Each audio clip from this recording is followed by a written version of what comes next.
अस्सलाम वालेकुम viewers, welcome to my channel. आप देख रहे हैं ज़ईश कोमल कुकिंग कॉर्नर। आज हम बनाने जा रहे हैं कैरेमल पॉपकॉर्न्स, जो कि बहुत ही कम इंग्रेडिएंट्स में झटपट बनके तैयार होने वाले हैं और बहुत ही मज़े के लगते हैं। ये सर्दियों में गरम गरम पॉपकॉर्न्स खाना तो बहुत अच्छा लगता है, तो कितना ही अच्छा हो कि अगर पॉपकॉर्न्स घर पे तैयार हो सके और हम बिल्कुल फ्रेश इनको खा सकें।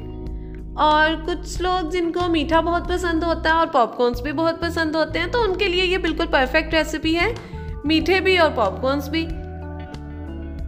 तो चलिए अपनी मज़ेदार सी रेसिपी बनाना स्टार्ट करते हैं। बिस्मिल्लाहिर्रहमानिर्रहीम। सबसे पहले एक खुले से बर्तन में 1 चम्मच लेंगे घी का।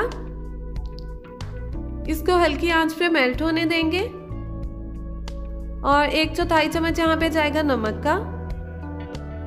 इसको अच्छे से मिक्स कर लेंगे और आधा कप यहाँ पे लेंगे कॉर्न्स का, जो कि आपको मार्केट से इजीली मिल जाएंगे। ये सादा मकई के दाने नहीं होते, बल्कि आपको शॉप वाले को बताना पड़ेगा कि हमें पॉपकॉर्न वाली मकई चाहिए, तो फिर आपको ये मिलेंगे। ये काफ़ी हार्ड और काफ़ी ड्राई होते हैं। अच्छे से इनको मिक्स कर लेंगे ताकि घी अच्छी तरह से सारे दानों पे लग जाए और इसको कवर कर लेंगे। अब आपने फ्लेम को मीडियम टू हाई कर देना है। जब पॉपकॉर्न्स बनना शुरू हो जाएं तो आपने फ्लेम को मीडियम टू लो कर देना है, ताकि जिस टेम्परेचर पे पॉपअप होना शुरू हुए हैं वो टेम्परेचर बरकरार रहे।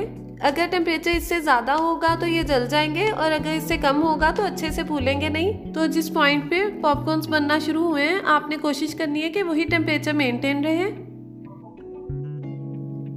तो देखिए कितनी आसानी से और कितने साफ सुथरे तरीके से हमारे पॉपकॉर्न्स घर पे तैयार हो रहे हैं, और ये बहुत सस्ते भी बनते हैं। आपको 1 पाव मकई तकरीबन 50 रुपये में मिल जाएगी, और यहाँ पे हम आधा पाव से भी कम मकई इस्तेमाल कर रहे हैं। तो लीजिए, हमारे गर्मा गर्म पॉपकॉर्न्स बिल्कुल तैयार हैं।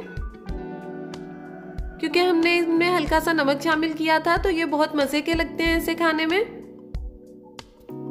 कोई भी चीज़ जब आप घर पे बनाते हैं तो उसकी सबसे अच्छी बात यह होती है कि वो बिल्कुल साफ़ सुथरे तरीके से बनाई जाती है और बिल्कुल फ्रेश आप उसको खा सकते हैं। ये तो हो गए सिंपल पॉपकॉर्न। अब चलते हैं मीठे पॉपकॉर्न्स की तरफ। उसके लिए आपने बिल्कुल इसी तरह से पॉपकॉर्न्स तैयार करने हैं, लेकिन उनको तैयार करते हुए आपने नमक शामिल नहीं करना। यहाँ पे मैंने कुछ बना के रखे हैं। अब एक बर्तन में जितने आपने मकई के दाने इस्तेमाल किए थे उतनी मिकदार ही आपने चीनी या गुड़ की शामिल करनी है, और आधा चम्मच यहाँ पे मैं ले रही हूँ घी का, और बिल्कुल मध्यम आंच पे गुड़ को पिघलने देंगे। साथ साथ आपने मिक्स करते रहना है इसको। जितना घी आप ज़्यादा इस्तेमाल करेंगे उससे ये होगा कि आपके पॉपकॉर्न्स बिल्कुल अलग अलग होंगे। अगर घी की मिकदार कम करेंगे या गुड़ की मिकदार ज़्यादा करेंगे तो पॉपकॉर्न्स थोड़े जुड़े जुड़े होंगे। तो आपको जिस तरह के पॉपकॉर्न्स चाहिए हो आप उस तरह से इसकी मिकदार को कम या ज़्यादा कर सकते हैं। बिल्कुल मध्यम आंच पे आपने इसको पकाना है। इसका कलर बहुत जल्दी डार्क होना शुरू हो जाता है। इसको बनाते हुए गुड़ को आपने पहले हल्का सा पीस लेना है, ताकि ऐसा ना हो कि आधा तो जलना शुरू हो जाए और बाकी अभी मेल्ट भी ना हुआ हो। अगर आप चीनी इस्तेमाल कर रहे हैं तो इसी तरह से आपने इतनी ही मिकदार चीनी की लेनी है और उसको भी इसी तरह से पकाना है ब्राउन होने तक। अगर आप इसको कम पकाएंगे तो ऐसा होगा कि जब आप पॉपकॉर्न्स उसमें डालेंगे तो आपके पॉपकॉर्न्स सॉफ्ट होना शुरू हो जाएंगे, नरम हो जाएंगे, थोड़े जिस तरह से नमी होती है उनमें गीले होना शुरू हो जाएंगे।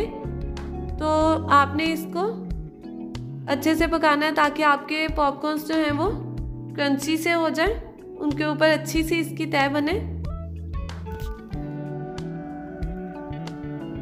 अब यहाँ पे शामिल करेंगे पॉपकॉर्न्स जो हमने पहले से बना के रखे थे, और अच्छे से इसको मिक्स कर लेंगे। यहाँ पे फ्लेम मैंने मीडियम टू लो रखा हुआ है।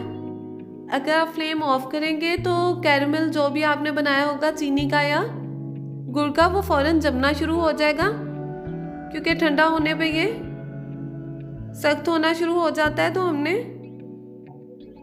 लो फ्लेम पे इसको अच्छे से मिक्स कर लेना है ताकि सारे पॉपकॉर्न्स पे अच्छे से ये लग जाए। और फिर इसको बर्तन में से निकाल के हल्का सा ठंडा होने देंगे। और सर्व करेंगे। बहुत ही मज़े के कैरमल पॉपकॉर्न्स हमारे तैयार हैं। इस रेसिपी को घर पे ज़रूर ट्राई करें और अगर रेसिपी पसंद आए तो वीडियो को लाइक और चैनल को सब्सक्राइब करना मत भूलें। नेक्स्ट वीडियो तक के लिए अल्लाह हाफिज़।